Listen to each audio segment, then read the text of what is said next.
edad man sila, haharap pa rin sila sa firing squad ng intriga. Ang aming hamon, derecha ang tanungan, derecha ang sagutan. Bawal ang pakyut-kyut lang. Sumagot ng todo sa tanong na ibabato sa inyo. At ito muna ang buena mano sa may intrigang tanungang ito. Joshua Junicio, nagiging anorexic na nga ba dahil sa sobrang pagpapapayat nito?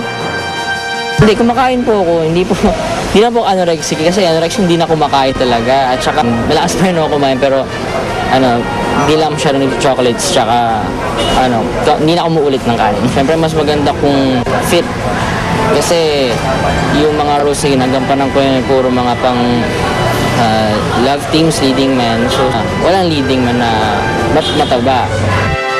Simula pa lang yan dahil narito na ang live na intrigahan. Ilang cast ng Twin Hearts sa Intriga Firing Squad ay mapapasabak.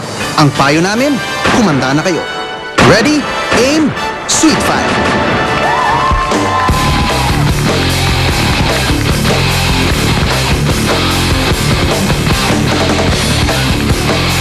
Okay, on Sweet Fire, please welcome Christopher and Luis, Joyce Ching, Lexi and Bea, and Derek. Ayan. Sa ngalan po ni Sweet, pasensya na po kayo. Kakayanin ko itong challenge na ito. Ako muna mag-interview sa inyo. Simple lang tayo. 2 rounds ng Q&A at kailangan masagot nyo in 3 seconds. Or else, sumagot kayo ng mas matinding katanungan. Ready ka na ba, Berwin? Sorry. Sa'yo ako nakatingin. Ready na ba kayo, kids? Ready! Okay, simulan na natin ang round 1. Christopher, nakailang girlfriends ka na? Too many to mention. Sinong character mo sa Twin Hearts, Luis? Luisa. Joyce, sino sa mga guys sa Twin Hearts ang pinaka-close mo? Christopher. Lexi, sino ang pinaka-best friend mo sa mga girls? Isa lang. Bea. Bea, anong lamang mo kay Joyce Ching? Marunong ka mag-usyo! Derek, kailan pinalalabas ang Twin Hearts? Sunday after Party Pilipinas. Aba! May lumampas ba? Wala! Bakit ang dadali ng tanong? Kasi mga bata. Ano ba yan? Round 2. Medyo tagalan nyo naman para matanong ko kayo ng mahirap. Ito na, ang round 2. Unahin kita ulit, Christopher. Christopher, between Joyce and Lexi, sino ang pwede yung maging crush? Luis. Luis. Luis, ilang kayong twin sa Twin Hearts? 9. Joyce, sino sa mga girls ang bagay kay Jake Vargas? Bea. Lexi, anong GMA variety show bago ang Twin Hearts? Party Pilipinas. Bea, maiksing message para sa mga detractors mo. Thank you po. Derek, anong meron ka na wala si Christopher? Wala po. Tatanggapin ba natin yung sagot niya? Ay, hindi natin natanggapin. No. Hindi natin natanggapin. Ang wala si Christopher, ang wala si Derek na meron si Christopher ay sagot. Dahil hindi niya nasagot. Okay, eto na ang mahirap na tanong. Huwag mo akong tinitingnan ng masama. Yes or no? Marami daw ang naiinis sa'yo dahil mayabang ang dating mo. No. Tingin, ako naiinis ako sa'yo. Hindi, biro lang. Hindi, biro lang. Joke lang. Okay, congratulations at nasagot nyo ang mga katanungan. Napakasimple lang, konting kasiyahan lang. Mag-promote na po kayo ng inyong Twin Hearts na siya nga pala pinapanood ko yan. Twin Hearts.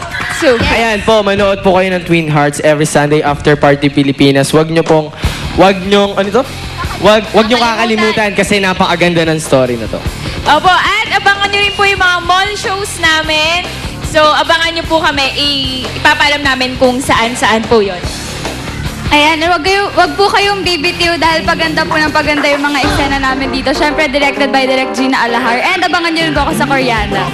Yes, at maraming salamat po sa mga sumubaybay sa first 3 episodes po ng Twin Hearts. Sana po patuloy niyo lang po sa baybayan ito. Thank you. Yes, ayan po, Real Love presents Twin Hearts every Sunday after Party Pilipinas at bago mag-Showbiz Central. And siya nga po pala, thank you po kay Direk Romel Gacho for our beautiful MTV. Sobrang thank you po. And sa October 16, Saturday, may mall show po kami sa Tarlac. At sa October 17, Sunday, nasa SM Calamba naman po kami. This is directed by Direk Gina Alahar po.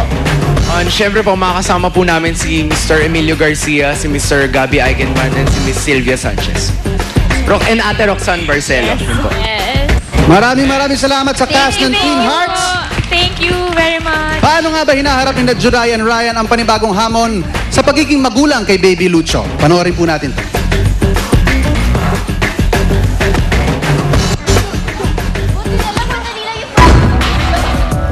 Judy Ann Santos at Ryan Agoncillo naharap sa hamon ng panibagong yugto sa kanilang pagsasama bilang mga magulang sa kanilang bagong silang na anak. Huwebes, October 7, dakong alas 6 ng gabi, sa Asian Hospital and Medical Center sa Alabang, Muntinlupa City, iniluwal ni Juday through normal delivery si Juan Luis Santos Agoncillo o Baby Boy Lucho na may bigat na 6.9 pounds. Ayon sa kapatid ng aktresa si Jeffrey Santos, bandang alas 11 ng Huwebes ng umaga, panay di umano ang pag-update ni Juday sa kanyang kalagayan sa kanila ng inang si Mami Carol. Tumawag siya kay Mami, wag daw muna tayong mag-react hanggang hindi pa siya dinidetain ng doktor. Pinasok pa lang daw siya. Sabi ko, okay. Kasi nga, bandang alas 3, yun, tinext niya na sa akin, contraction na. Ayun na, tarantahan na. Sa isang phone patch interview kahapon sa Star Talk, ibinahagi ng mag-asawa ang kanilang karanasan habang nasa delivery room. Normal delivery po, hindi ko lang din kasi in-expect yung pain ng contraction na ganun kadindi. Lumbago sa akin, kaya ang hirap, nasaktan talaga ako. Kasama ako sa delivery room habang nag-labor si Juday hanggang sa lumabas yung bata.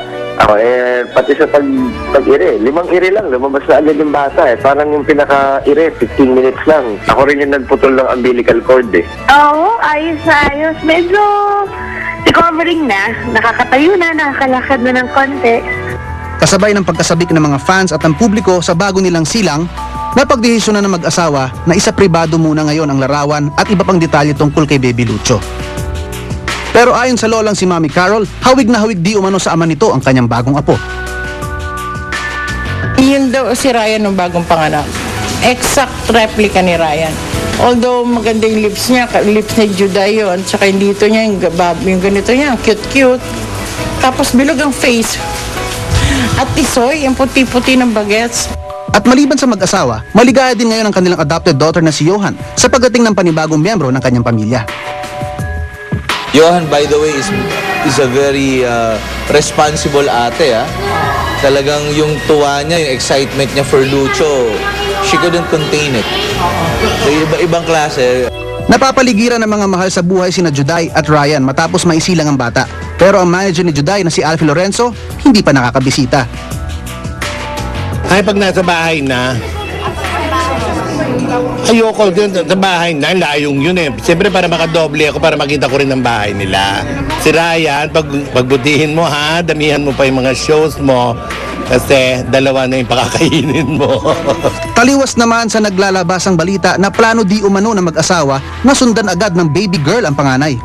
Bibiroan namin, parang hindi talaga nahirapan sa pagbubuntis. Pati doon sa panganganak, hindi rin nahirapan. Siguro ho, mga 1-2 taon. Masakit pala yung bumawi. Biglang bumawi. Samantala, nakatakda naman di umanong binyagan si Baby Lucho sa isang simple at pribadong seremonya sa darating na buwan ng Nobyembre.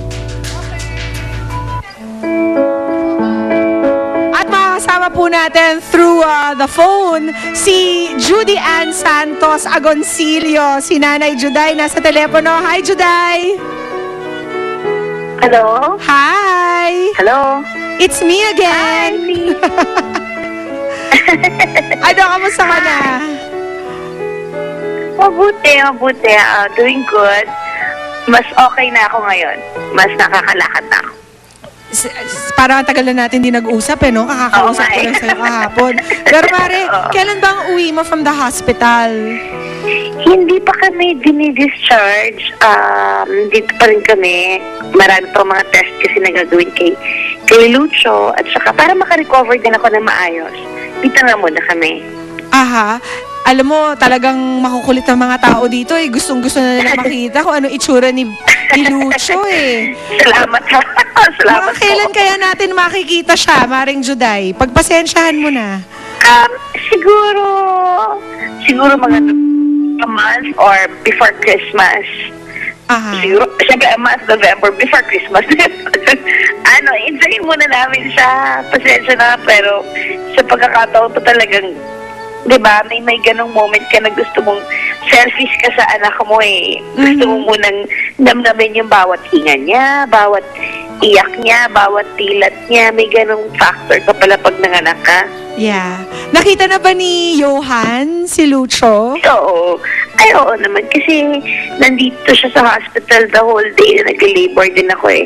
Nasa room lang siya. So, isa siya sa mga una nakakita. Mare, alam mo, Very emotional.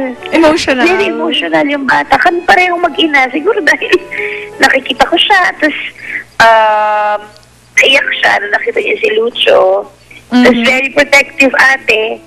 Ayaw niya na masyadong maraming humahawak. Dapat naka-alcohol, naka-mask. Naka-ano siya. Very protective, very responsible. Little assistant na talaga ang dating. Yes. Oo, Juday, alam mo, before you gave birth, I was talking to Ryan, sinasabi niya sa akin that you went to birthing classes together. Anong klaseng grade ang maibibigay mo kay Ryan during this entire experience? Alam mo, yung birthing classes kasi namin kay Miss Chicky Brosas, may naitulong, pero parang in-opposite namin ni Rai. Nagtawa kami na nagtawa masyado niya akong pinatawa sa delivery room. Pero nakatulong naman siya nung nanganganak ka na. Oo naman.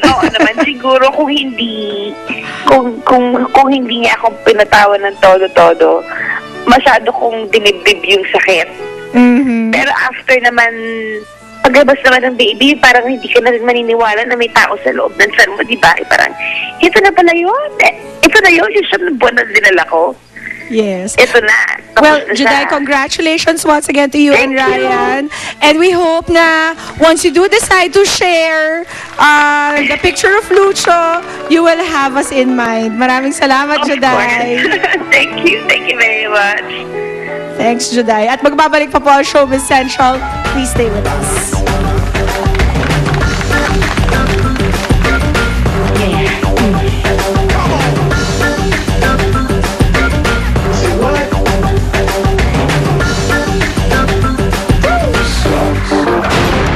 Tutukan, Pamilya Magalona, naka-experience ng pagpaparamdam.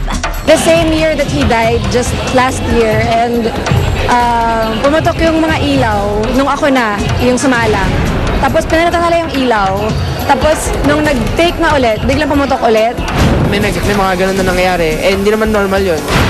Alam namin na somehow si Papa yun na nagpaparamdam. International pop sensation Adam Lambert, ibinuking ni Pia. About their sexual preferences and stuff like that. And did you experience any such thing growing up? I felt that I was judged. Susunod na, Chris Bernal, ikikwento mga pagbabago niya bilang aktres. Live na live.